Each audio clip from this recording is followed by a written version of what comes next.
Buenos días, mi nombre es Alejandro Blasco y soy también del equipo de procesos de IGJ. Voy a hablar brevemente de lo que son los actos posteriores a la Constitución. A diferencia de la Constitución, que tiene un formulario complejo de varias etapas, los trámites posteriores tienen una estructura más simple, que se asemeja más a la presentación de otros tipos societarios. La diferencia principal, es la que comparte con la Constitución de SAS, es la forma de certificación de firma digital. Si pudieron observar el artículo 7 de la Resolución General de IGJ 6 de 2017, se establecen ciertas pautas que deben tener el instrumento a inscribir para que sea considerado. De esas pautas se pueden decantar tres métodos de presentación de los trámites posteriores. El primero es por escritura pública, el segundo por instrumento privado y el tercero es la forma alternativa. Tanto la escritura como el instrumento privado no difieren en lo esencial de lo que sería otros tipos societarios o la Constitución. En la escritura pública está certificada por el escribano, el instrumento privado también puede serlo y también permite que lo certifique otro funcionario competente o inclusive puede tener la firma digital del representante legal de la sociedad. Casi invariablemente toda presentación posterior va a tener además un dictamen profesional. Ese dictamen profesional también debe llevar la firma digital, en este caso, del consejo profesional o del colegio público del profesional dictaminante. La forma alternativa, que está pensada para que sea en su totalidad realizada por el representante legal, tiene dos componentes. La transcripción del acta, que no viene a ser otra cosa que un instrumento privado, con firma digital del representante legal, y el dictamen profesional en este caso se reemplaza por una declaración jurada, también firmada digitalmente por el representante legal, pero que no difiere del dictamen. Ambos, dictamen y declaración jurada, deben atenerse a los recaudos que tiene el artículo 50 de la Resolución General IGJ 7 del 2015.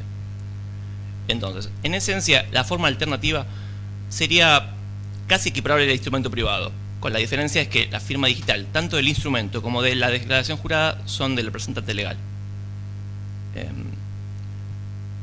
Bueno, en base a eso, podemos estipular que todos los documentos de trámites posteriores tienen una metodología similar. El principal trámite posterior es el de actualización, que comprende tanto los cambios de sede social, la designación o cesación de autoridades, las reformas y también incluye la comunicación del aumento de capital cuando este es inferior al 50%.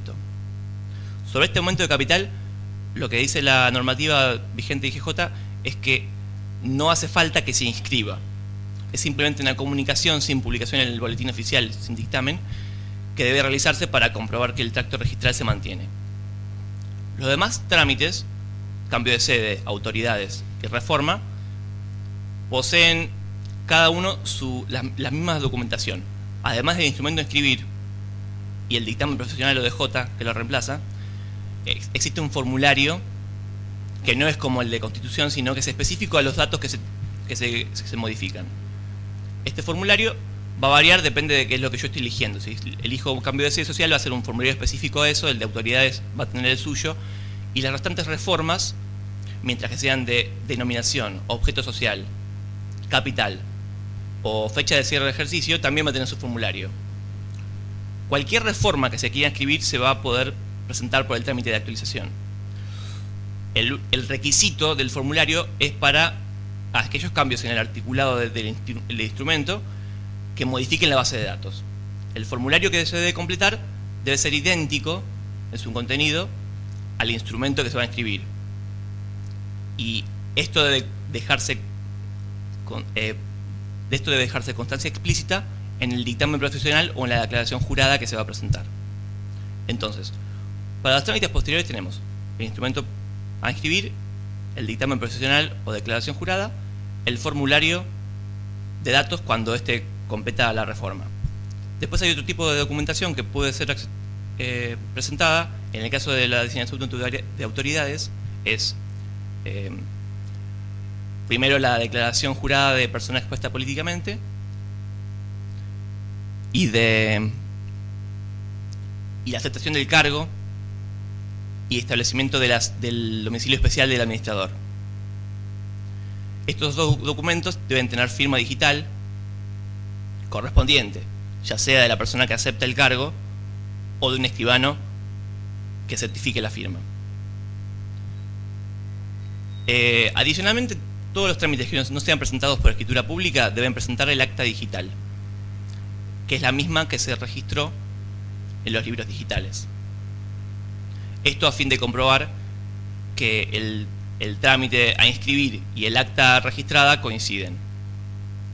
Una aclaración que no hice sobre los instrumentos a inscribir es que a fin de que se pueda determinar que el instrumento es auténtico, debe dejar individualizado, ya sea escritura pública, instrumento privado o transcripción del acta, los datos del acta que transcribe.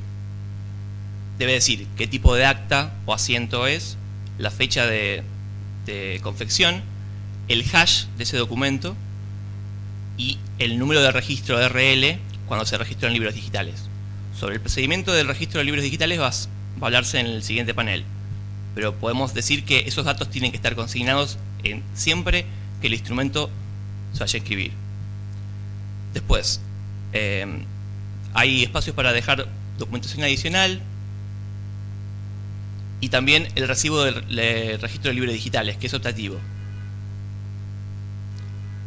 Más allá del trámite de actualización, que es el principal que se utiliza para cualquier trámite registral posterior, existen otros de uso habitual que son el de rectificación o complementación de datos inscriptos. Siempre que se haya omitido un dato fundamental en el instrumento o se haya incurrido en un error material al momento de escribirlo, se puede presentar a posterior con una escritura complementaria o rectificatoria, una publicación en el boletín si correspondiera y un dictamen profesional también, o de J, si lo va a firmar el representante legal.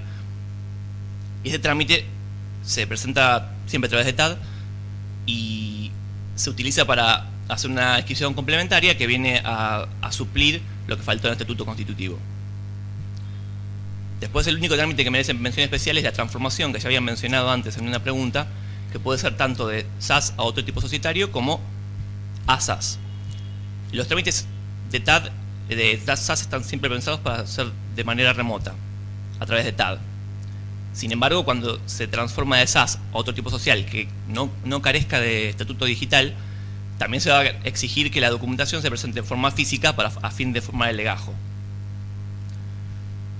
Cuando sea la presentación de un tipo social, como puede ser SA o SRL, a SAS, el trámite es bastante similar en su confección a lo que sería una constitución de un estatuto no modelo de SAS.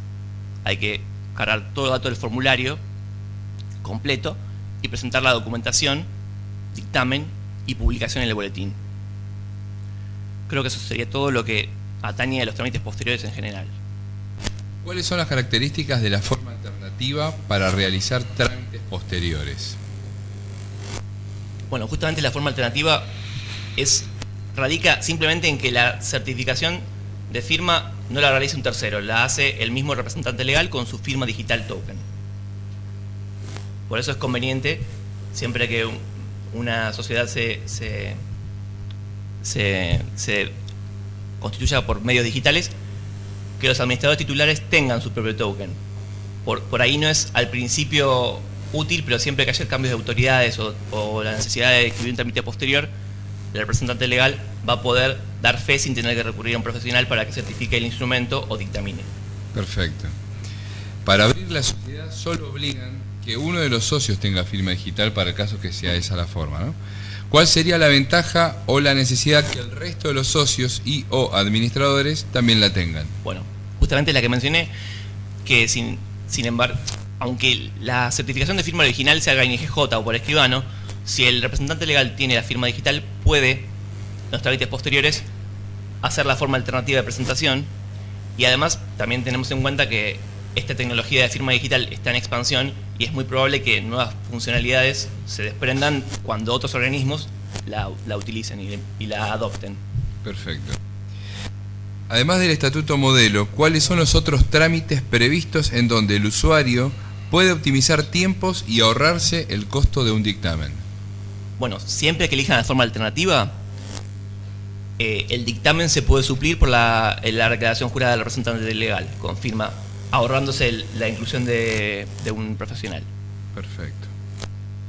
¿Cómo certifica un escribano que un acta está registrada para dar fe de la asamblea? Bueno, justamente para dar autenticidad debe individualizar en la transcripción del acta el tipo de acta, la fecha, el hash y el registro en libros digitales. Perfecto. Bueno, yo no tengo más preguntas, Alejandro, muchas gracias. No, de nada.